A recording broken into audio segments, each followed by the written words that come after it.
So my name's Tony Phelan. She, her, hers. I'm the Associate Director of Alumni and Parent Engagement at MAC. So we're here today with a few of our really awesome MAC alums. They're going to talk to you about their careers in government and nonprofit fields. And then students, if at any point you have a question that comes up, feel free to drop that in the chat. We have a couple of questions that were pre-submitted, so thank you to those of you who did that. I'll start with those to make sure we get those covered. But then as we have time, we can kind of get to whatever questions are dropped in the chat, or you can raise your hand and ask a question too. We can call on you that way. But I also have a list of other questions we can ask if we run out. So, all right, well, we're going to start with our panelist intros. And students, while we're doing this, if you could put your name, major, pronouns if you would like, and then your class year in the chat, that would be great, just so the panelists can kind of see who they're talking to as well. But I'm going to go panelists in order that you're appearing on my screen. So Amy, if you could give us your intro, that would be great.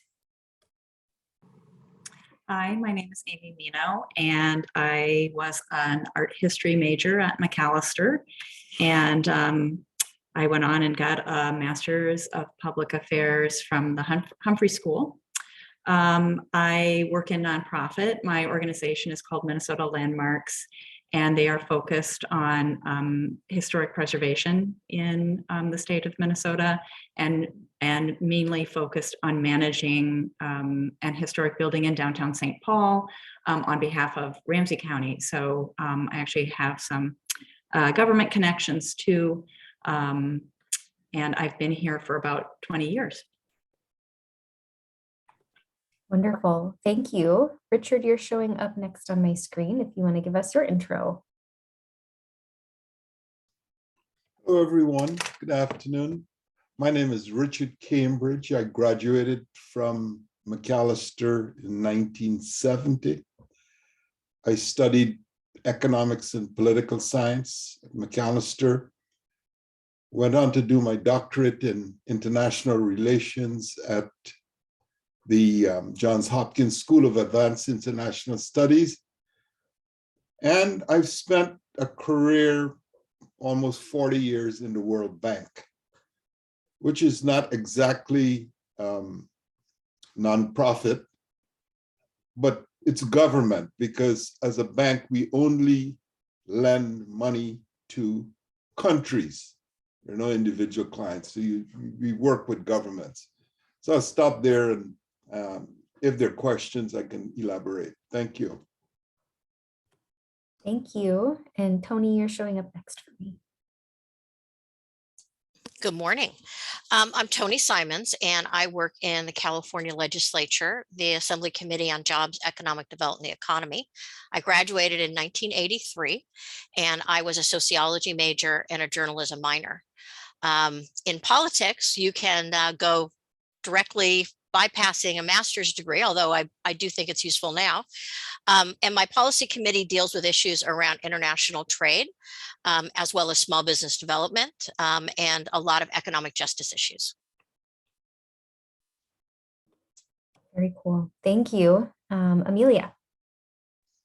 Hi, good morning, everybody. I gave a cheer when Tony said she was also a sociology major. That was my major at MAC. I graduated in 2006. And I'm now living back in St. Paul, married to another Macalester 06er, now hopefully with future Macalester graduates ages 3 and 6 in our house. I was also briefly a geology major and a dance major, so I'm very excited to see all of the undeclared folks that are in the room, because I was really in that space for a long time. My career so far has jumped across a number of industries. I currently work in philanthropy, though I've also worked in higher education. I had a life as a management consultant on the road, and also worked in the federal government focused on international development and foreign affairs. So happy to answer questions across all those different sectors.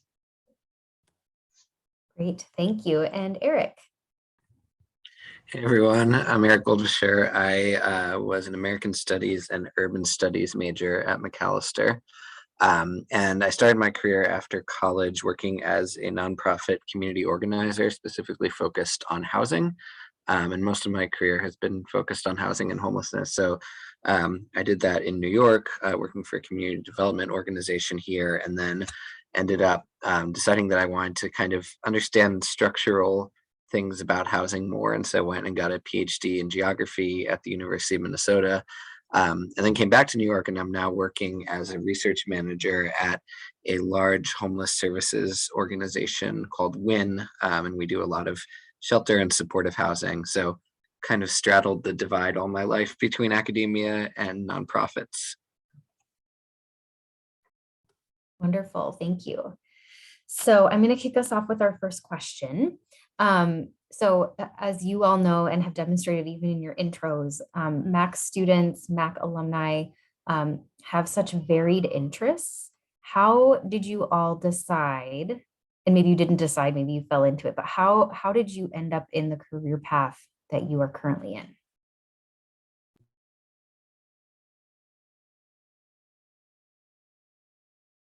Do you want us to jump in, or do you want to choose an Yep. order? Whoever wants to jump in, go ahead. Okay. And panelists, if you want to put your answer in the chat too, that's totally fine too. And then students can read it that way. So when I was at MAC and immediately graduating, I absolutely had no idea what I wanted to do. The only thing that I did know is that I like to read, I like to talk to people, and that I felt I had a real talent in explaining complex issues and kind of seeking the path forward. And I was fortunate enough, and the legislature was foolish enough to not know that no one, I started out in a subcommittee on sports and entertainment, and they did not understand that no one in Los Angeles, where I lived and I'm from, in the entertainment industry of any high ranking would possibly move to Sacramento to be on a public policy committee on entertainment. So I literally lucked out. A sports attorney stayed in LA. I got into the legislature, and that was 37 years ago.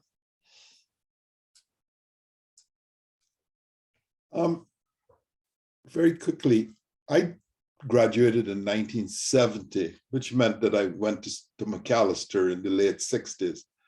And that was a time of a lot of turmoil, anti-Vietnam, and also a lot of civil rights agitation. I became the head of the Black Liberation Affairs Committee, which was interesting because I was at Macalester as a foreign student.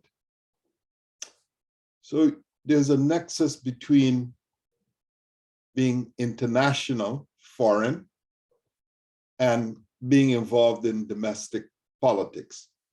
And two professors at Macalester were very instrumental in guiding me. The first was a guy by the name of Theodore Mitau, and the most amazing person I've ever met. His class, Modern Isms, completely switched my head from straight economics to thinking about economics and politics. And the second professor who guided me and did much for my career was Hubert Humphrey, who came to Macalester after he lost the presidential election, took an interest in what I was doing as a person, and actually was the one that said, you need to be thinking about this, because my original plan was, I'm going to get a bachelor's degree. It would make me one of the most highly educated people in my country. So I'll go back and I'll take the country over and I'll be the prime minister and president. Of course, it's a pipe dream and it's ridiculous. But though the confluence of those things, graduate school, doing my doctorate, political economy, was the path to the World Bank, where you work with governments, you work with development, and you have to work in interdisciplinary teams. In fact, the beauty of a career in something like the World Bank is in fact working in teams, and that sociologists, journalists, environmentalists are all part of a team in trying to think about how can we assist and support governments which are culturally different than people who live in the United States of America. So a little bit of humility, lots of learning, being open to differences made the career. So just an idea, but interdisciplinary education and serendipity, basically, that got me in the career that I'm in. I did. Thank you. I'll go next. Like Tony, I didn't know for sure what I wanted to do when I graduated. And my advisor, I was an art history major, as I mentioned, and my advisor was really encouraging me to go straight on to graduate school. And I really wasn't ready. I wasn't sure I wanted what I wanted in that and what that might mean. So I did a couple of internships, and those were really key to figuring out what I wanted to do. And I guess my message there too for students who are kind of trying to, oh, I just don't know what to do, is just to go out and try some things. And then you can kind of figure out where you want to go. I ended up doing 2 internships in museums, one here and one internationally. And I realized I did not want to work in a museum. At that time, this is around 1989, 1990, museums were very inward focused, very academic focused, and not very community connected. And I really didn't like that. I wanted to work in something that was much more in the community that I lived in. And one of my mentors at Macalester, I didn't actually have him for class, but I was a work study student in that department. And I worked on summer institutes with him, and Eric probably knows him, David Lanegren. Did a lot of urban geography, did a lot of work in St. Paul and Minneapolis. And his work really spoke to me, even though I never had him for class. So he was actually my boss for a while. And I really love the connections that Minnesota Landmarks has to the community that we work in. And most of my work has been in nonprofits. My internships were at nonprofits. They're not all as connected like that to what's actually going on in the community. So that was really important. And that's why I'm glad I waited to go on to my master's program later. Really, really enjoyed the master's program over at the Humphrey School, which just supported those interests that I was able to figure out in those first couple of years after I graduated from Macalester. I can talk quickly about what I remember things being like. I graduated in 2013, so I guess the most recent of anyone on this panel, but you know, I kind of ignored a lot of the advice I got from people at that time, because there was a lot of feeling of like it felt to me like most people didn't really know what they wanted to do, and I did. Like, I came into college knowing what I wanted to do, to be a community organizer at the time, and I left college in the same position of wanting to be a community organizer. And so I spent a lot of my time at Macalester doing internships. My work study job was at the Civic Engagement Center, which was amazing. And I did the Chuck Green Fellowship, which is like I'm sure they still have it, right? Summer engaged work with a nonprofit, which was incredible. So I just immersed myself there, but I also knew I wanted to move back to New York. And so I was felt like a little bit on my own in some ways, because I was like, okay, I'm going to just do this and figure this out. And so I got my first job basically just through a bunch of cold emails and kind of making connections and asking people hey, I'm interested in this. Who do you know in New York who might be a good person for me to talk to? So I basically informational interviewed my way into my first job. At the same time that I was also applying for this big fellowship that I think Macalester sends a number of people to, the New York City, I can't remember what it's called anymore. It's like a New York City Policy Fellowship where you spend a year basically moving between different city government departments. And so I was ending up choosing between doing that and taking this nonprofit job. And I took this nonprofit job because I was I'm tired of learning about things. I just want to do something, right? And it was more of the doing opportunity. But yeah, I would say all of the internships and the experiences in the Twin Cities that I had, that was what really set me up. I'm happy to jump in, and I'm glad to go after Eric because I'm perhaps the opposite in that I'm still figuring out what I want to do. And when I was finishing at Macalester, Eric Larson was from sociology department was at the University of Minnesota, and he convinced me that like working in a coffee shop while I figured out my life was not a good idea, and instead encouraged me to apply to the PhD program there.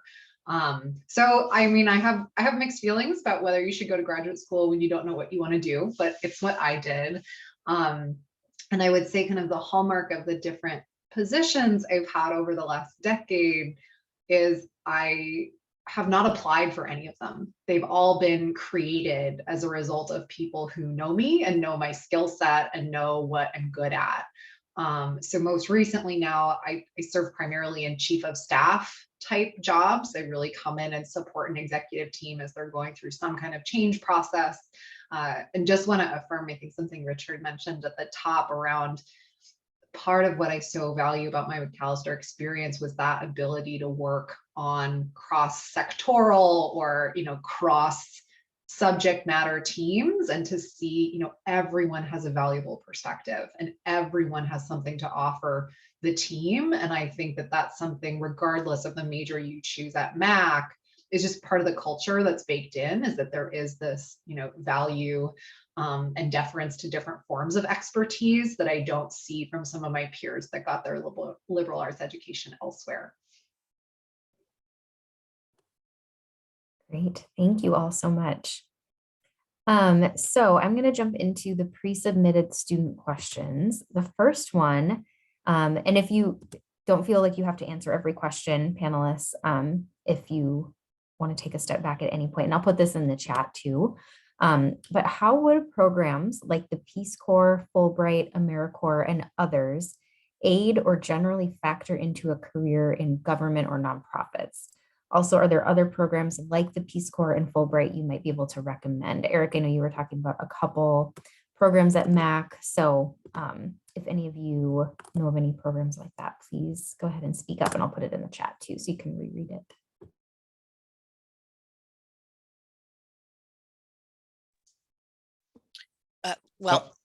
Go ahead. I was just going to say, I came to Macalester as a Fulbright scholar from Guyana, small British colony called Guyana, now independent. Now, when I left it, it was the poorest country in South America. And today, per capita, it's probably the wealthiest because of discovery of oil in the last decade. So it's a very small population. So I have the link with the Fulbright, and I understand that. I also want to mention that the Peace Corps is a fantastic opportunity if you can do it, because it does lead to that bigger career. Now, here's what is interesting. I still remember the Peace Corps volunteer that taught at my school in Guyana. Don't remember his name, but I remember his influence. This was everything positive about America was embodied in this person. That's what I saw. And I can't ever forget it. That's why instead of going to study in Britain, which is the natural progression of a student in Guyana, British Guyana, partly the reason I came to the United States of America, because I was awarded the Fulbright, but I also knew that I would get a different perspective of how to work. So I would say two things. If you have that opportunity to do a Peace Corps assignment, jump at it. It will, in fact, help you to appreciate that there are other people who live differently, have different outlooks, wherever you go that's not in the United States. It's a good thing. I would encourage that.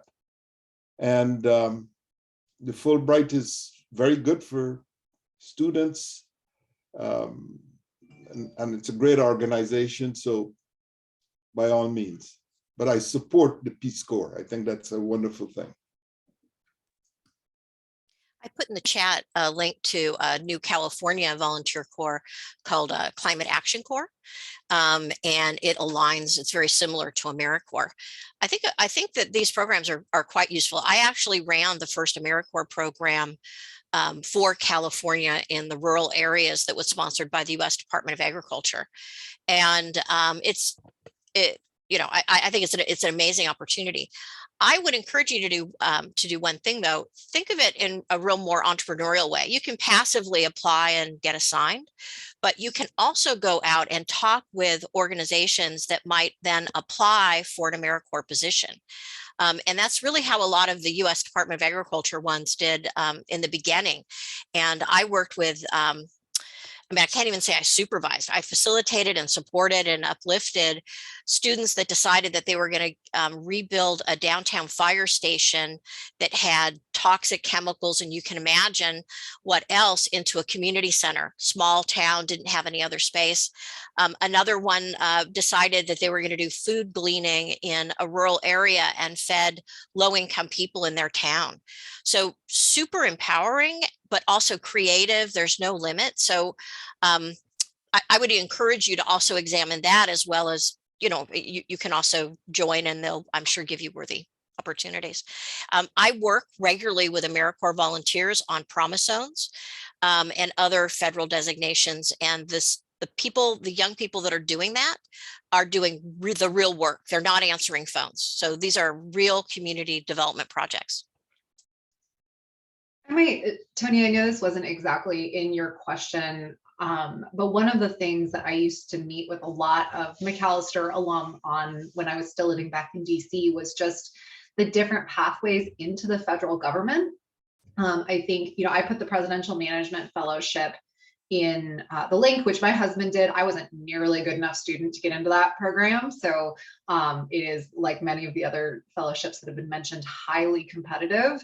But I would encourage you, kind of, if you develop a specific sector or a department in the federal government that you're interested in, really tap the Macalester network to talk with those folks. Because I think when I first saw the U.S. Agency for International Development as my desired employer, I went on to usajobs.gov and tried to navigate a civil service application process, which is virtually impossible. But I found out, if I wanted to live overseas and I wanted to support projects directly in community, USAID actually wasn't the right employer for me. I should have been looking at one of their implementing partners, which is how USAID and a number of federal agencies actually carry out their work. So I really encourage you to think about that sector, think about that department, but then kind of dig a layer deeper and see who the employers are in that space, because it's often not just the civil service or foreign service government entity.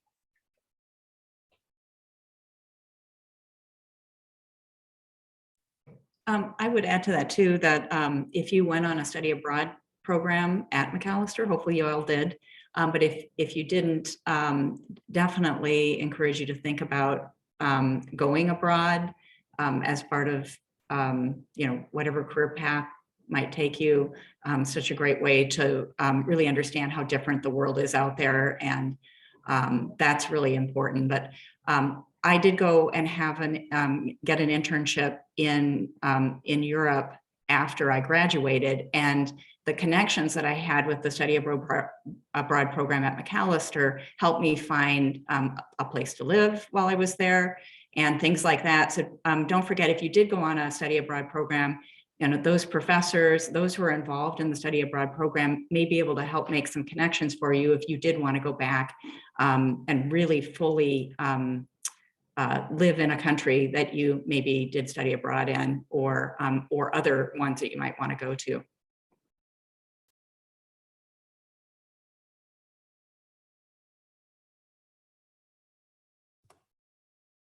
All right. Any other panelists want to jump in?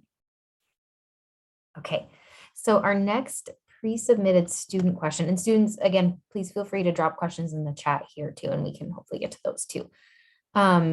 So this one says, So this person says, I don't know how relevant your experiences are to this question, but figured this is the best panel to ask. In light of what is happening in Ukraine, what are the pathways or careers that could allow someone to help in a situation like this?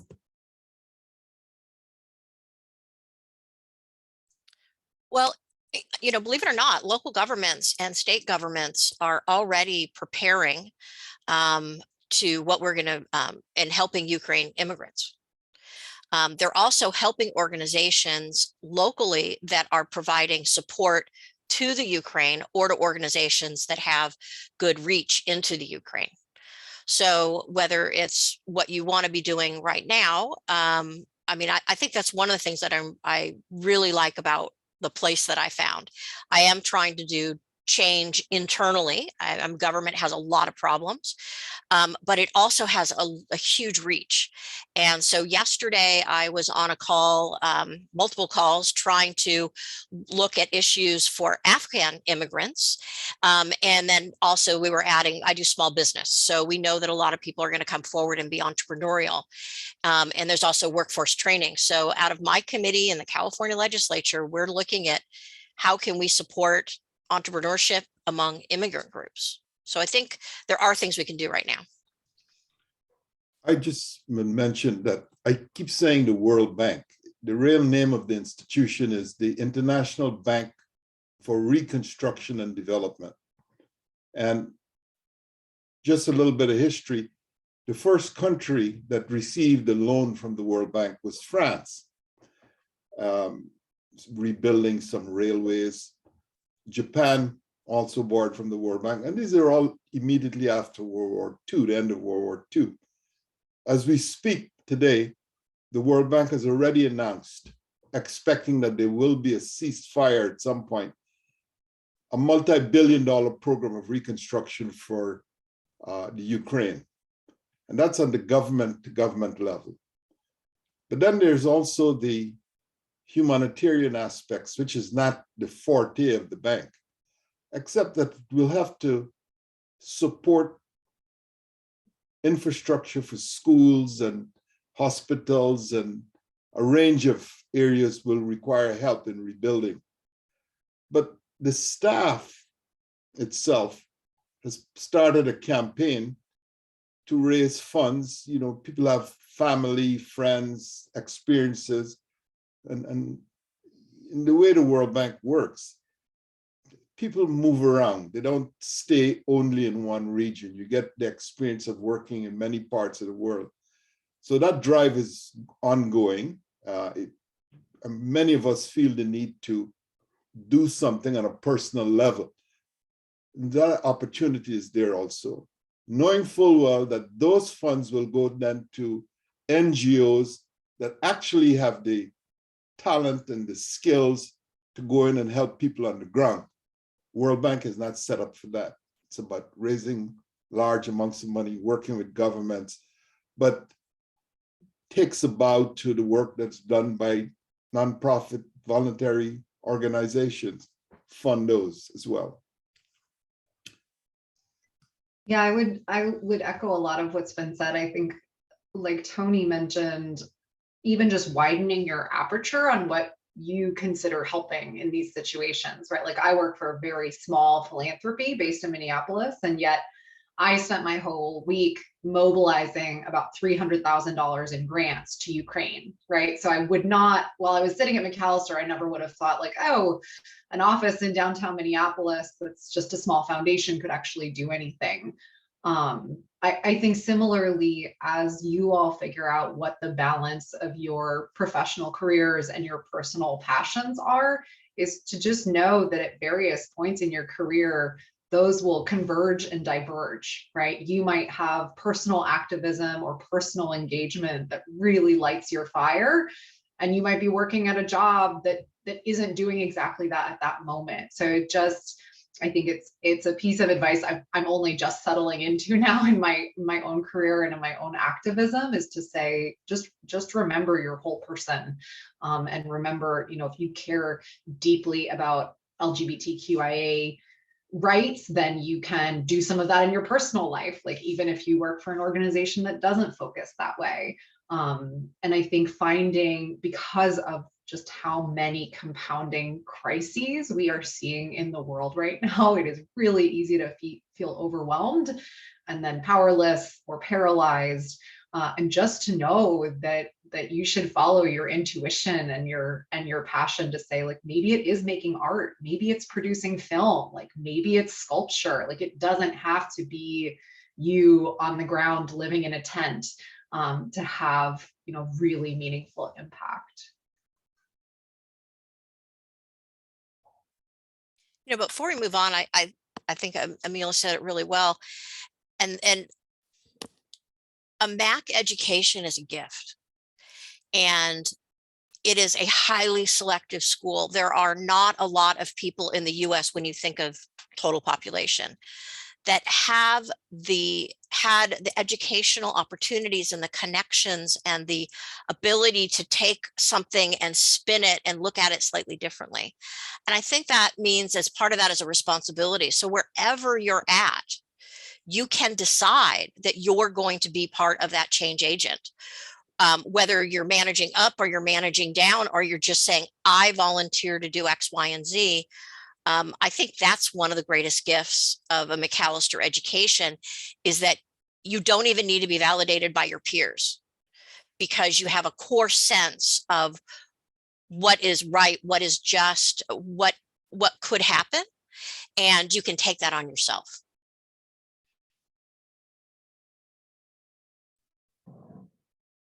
Just going back to Ukraine and the Ukrainian situation, the Twin Cities has a very strong Ukrainian population, mainly focused in Northeast Minneapolis.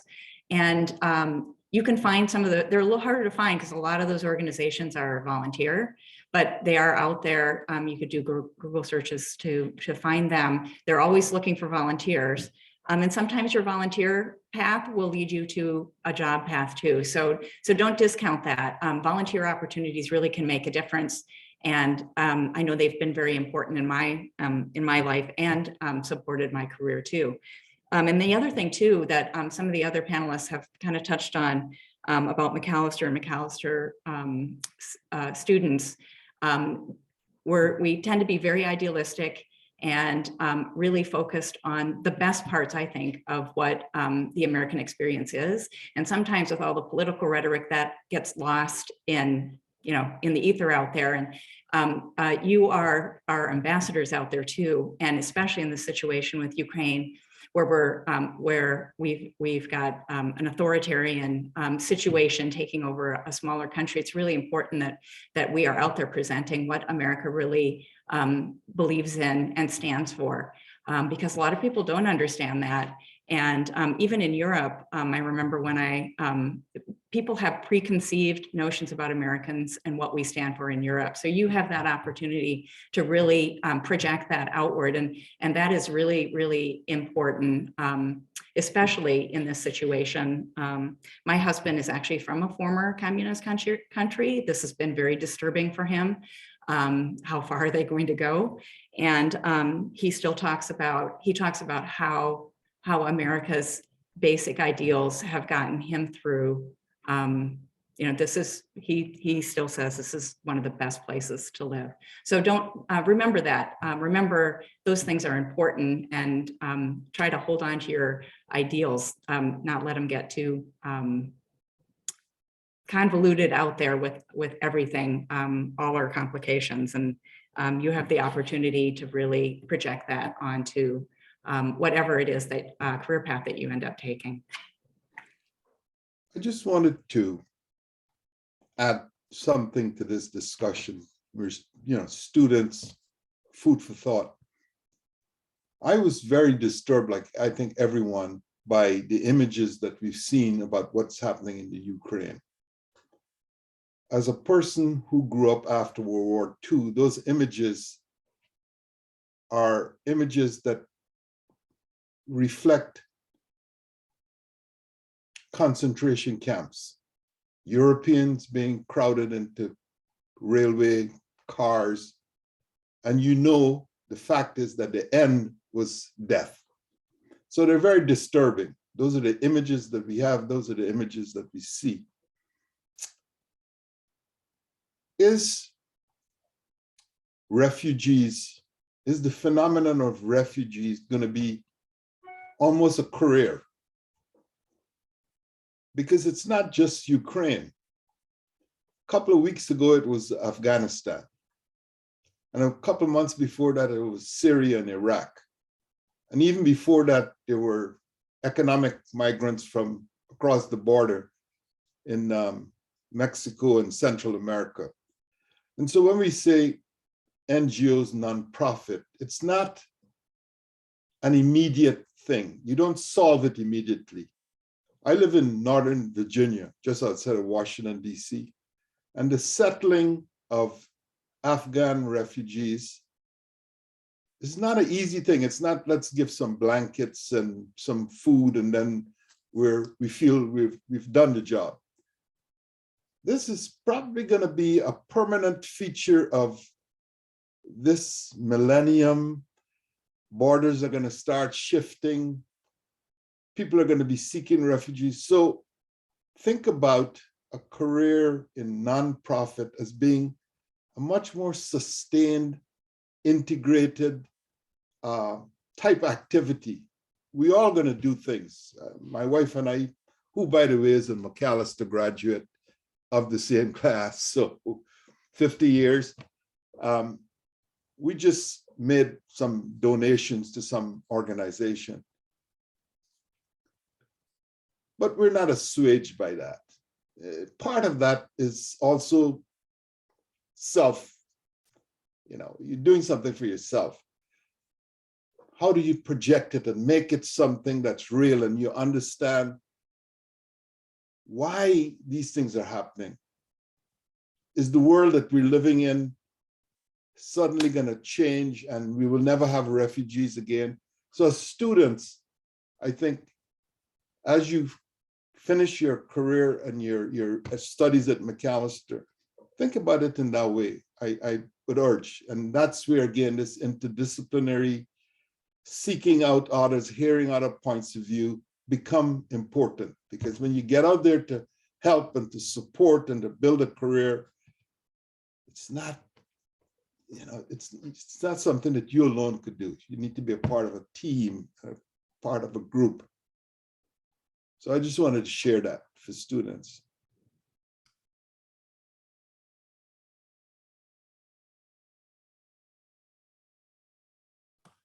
All right, wonderful. That was a big question. So thank you all for your answers on that. So students, I want to open it up to you all again, if there's anything that you'd like to ask. We've got a question in the chat. For Dr. Cambridge, you wrote a bit in the chat about some of the qualities, experience that international organizations like the World Bank might be looking for in recent grads. I was wondering if you could provide some more insight on this subject. So that is for you, Richard, but if anyone else wants to jump in afterwards, please feel free.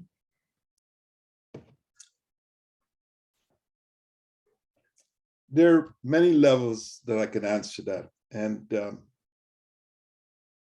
first of all, entry point. How does one get into an organization like the World Bank? If you're going to try to enter the bank as a professional, the graduate education becomes very important. In fact, it tells you on the website, if you don't have a master's degree, don't apply. But the reality is if you don't have a doctorate, don't apply, because it's just a place where a lot of people with that kind of education show up. But there are ways, and the world is changing, that it's no longer just PhDs in economics, which came from the time of McNamara, Robert McNamara. It used to be ex-colonials, people who worked in agriculture, engineers, built things. They started the bank with a lot of professional people who already had done things. Now the bank is saying, economic development is not economics alone. The world it's about environment. It's about gender. And so careers or education in sociology, anthropology, the environment, actually what the bank is looking for now. Economists are a little bit in recession there, and even more of an appreciation that you have to find people who have local knowledge. It's no longer that the solution comes from Washington. Whatever the problem is, has to be solved locally. So what are the qualities? The question says, what are the qualities that we look for? Something that I think every colleague has emphasized. You've got to be able to work with, appreciate, acknowledge, and respect other points of views.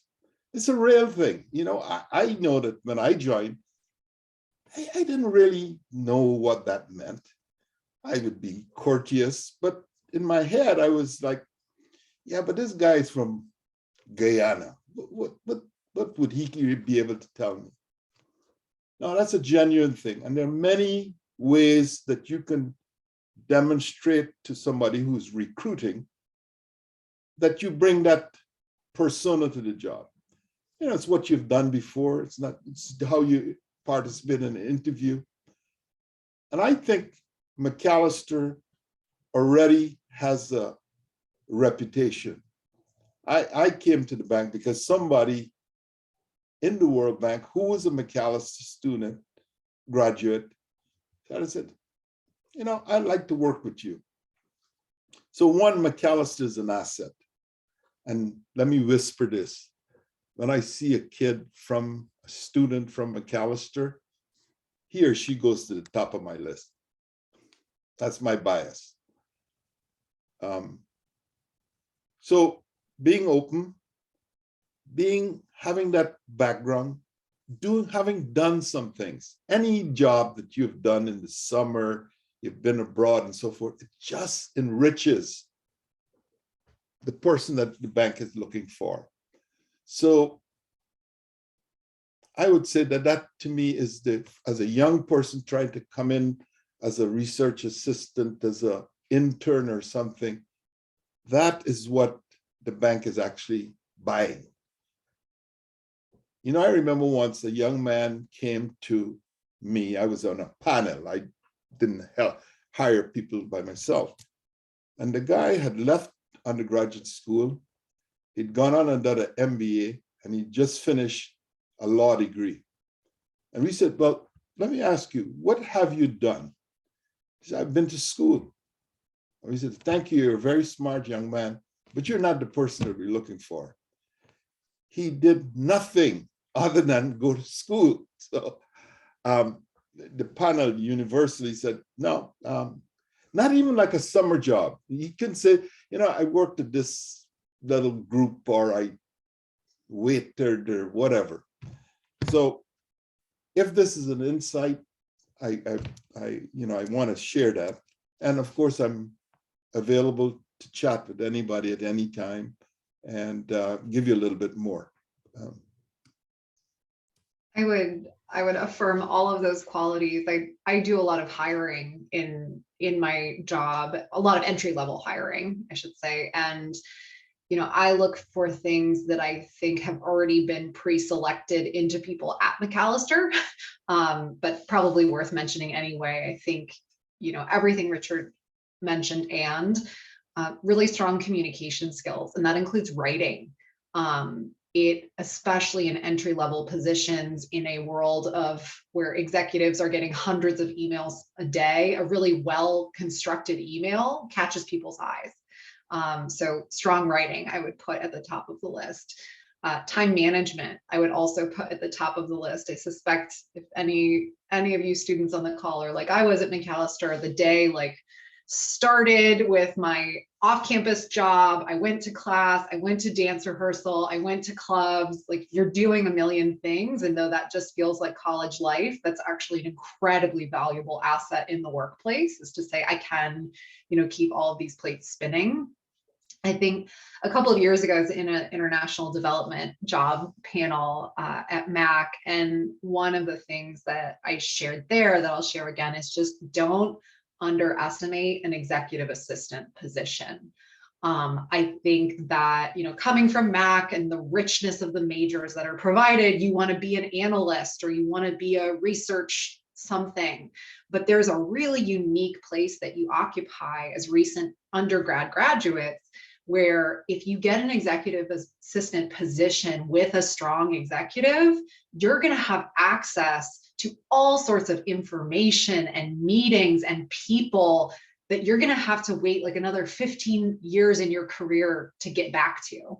And so I really do encourage folks, like, don't shut, it's not like the movies, you're not just going to be making photocopies and getting coffee. Like, that might be part of it, but you're going to shake hands. That's how I met Madeleine Albright, right? I was an executive assistant and I carried her lipstick for 3 hours, right? But I talked to Madeleine Albright.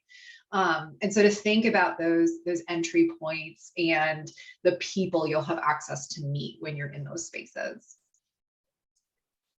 The other skill sets I would suggest is really kind of thinking carefully about what literally are your skill sets. What I found was that it was the skill sets I gained at Mac that got me my first job. And it was the intellectual academic work that allowed me to move forward. So I'm not in the political side, I'm in the policy advisor side, which is very split within government. So I work for a legislature, but I'm also in the policy piece. But what I learned at Mac is I was the managing editor of the International Journal. So I learned how to, used to have to lay down text for reports. So I technically understood how to make a book and make a magazine. I technically knew how to use certain machines and other things having to do with publishing. That gave me my first job in an entertainment marketing firm. And it gave me a track that was completely different than everybody else that was starting answering the phone. Because I was working with the writers and I was working with a creative team that was designing the pieces. So you may have, through your internships or other experiences, picked up skill sets, but you got to be able to articulate them so that you have them down. And I had a lot of different internships. I had at least one internship every semester after my freshman year, and sometimes two. And every one of those I picked up coding. I'm terrible at math, but all of a sudden I'm doing computer coding for the National Humanities, the National Endowment for the Humanities. So as I said, understanding who you are now. And then the other piece I wanted to say is being sure that you're sharing that intellectual creativity that I think you get at Mac. I am very passionate about my work, but when I work, I try very hard to recognize that I don't know everything. My original perspective may be incorrect, and to allow the data to show me literally where I'm going.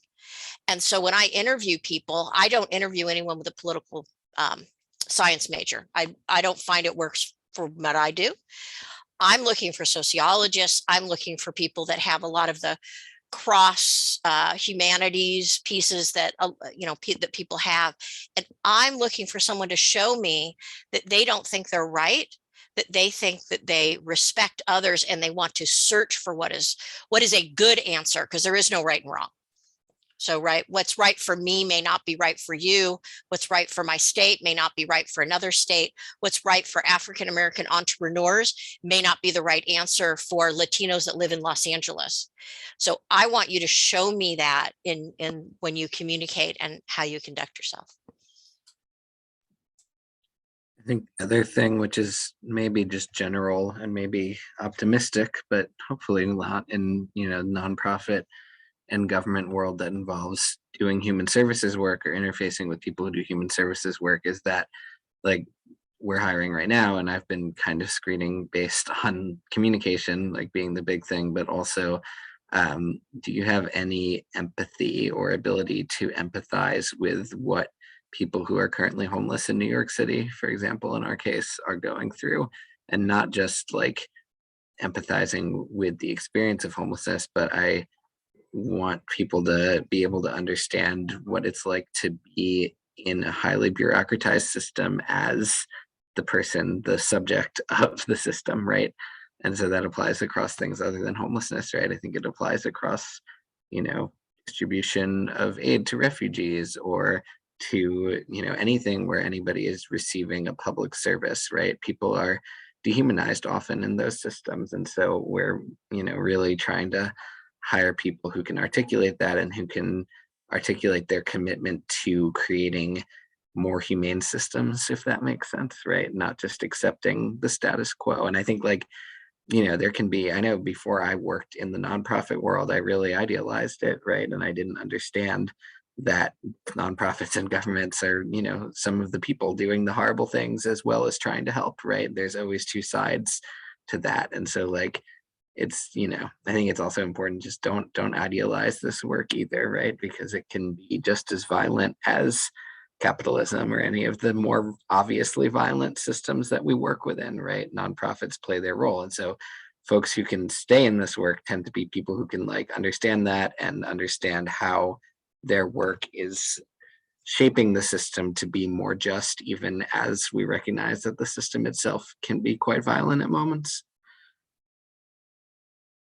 And I think in addition, I would just add, you'll need to continuously establish and assess your own boundaries in this work and how you maintain your peace and keep contributing. I think back to when I was a management consultant and I just rotated, across the country and across the world with different clients, and I got assigned to a defense contractor. And I'm a Quaker by faith background, and then I went to Mac, so you can guess a little bit about my disposition towards weapons manufacturers. But I really had to decide in that moment how I was going to handle the situation, and I think your Macalester education gives you small examples and small practice. But I just want to share, you'll keep practicing that forever. That doesn't ever stop. You will be faced with issues that you see people not recognizing the full humanity of the community they're trying to serve, as Eric said, or, making a decision that is not informed by the citizens of the country you're working in, right? And just trust your instincts on that, and just continuously assess those boundaries.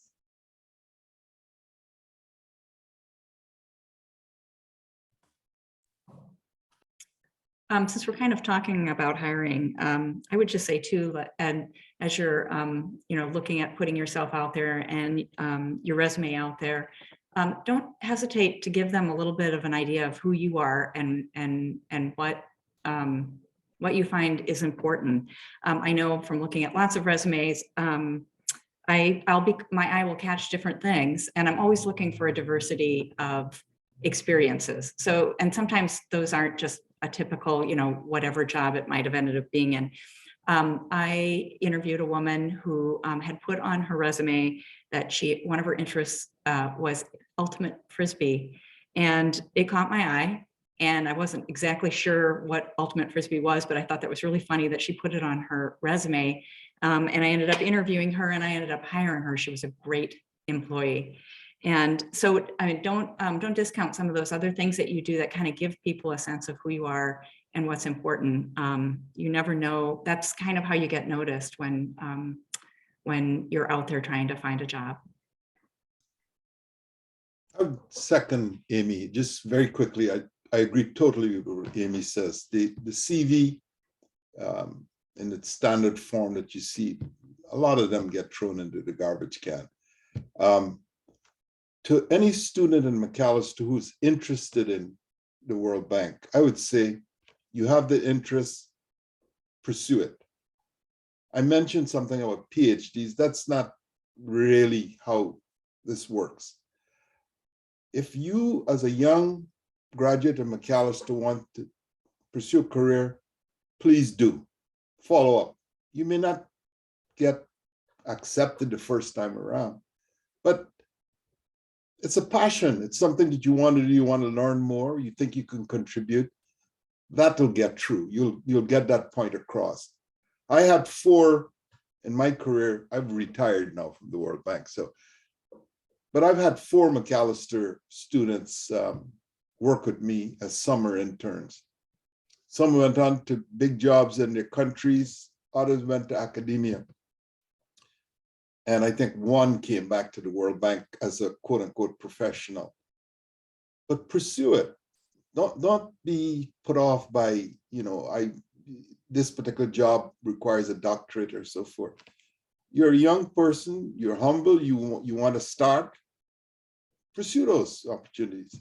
And to just complete the thought on Amy about, I had a person that told me that they were a swimmer, they were an athlete. And I said, well, that's very interesting. He said, well, it required that I had to get up at 4 every morning and swim 2 miles. And I had to do this because I was trying to go to the Olympics. And I did my life. This person's got some discipline. That's something that we could work with. And then I also had a student, not from Macalester, come to my office. We had a discussion and I thought I recognized this person. I said, oh, by the chance, are you a track and field person? So yeah, I actually represent Sweden, but that part of my career is over and I now want to get into this job. Wow, you represented Sweden in track and field, young person, career is at an end, some injury or the other. So bottom line, folks, you're interested in a place like the bank or any other organization, you need to pursue it. You're good enough and you're going to be able to do it. There might be some disappointments along the way, but please pick up and come back. Keep trying. Use the contacts. And lastly, as Eric pointed out, the empathy thing is you have to be prepared, at least with the bank. I quit my job at the World Bank twice because I couldn't take it. I thought I had empathy, but when I really experienced it, it was devastating emotionally. Once working in Somalia and the other time working in Bangladesh. What I saw was not what I was prepared for. I had to pick myself up and get up again. So that's in that part of a career. There are other places you can work that you never have to deal with those things. But I just wanted to share that. So thank you guys for listening. Thank you all so much. I feel like we could keep talking forever, but I do want to keep an eye on time. And unfortunately, we're at the end of our time today. Panelists, thank you all so much for your wisdom and your advice and talking with us about your experience. Students, there's a link in the chat. If you could fill out that evaluation, that would be wonderful. It helps us improve our events. And then panelists, if you're comfortable, if you could just drop in the chat contact information, you don't have to, but email, LinkedIn, however you prefer, if students would like to follow up with you. So I'll give you a second to do that.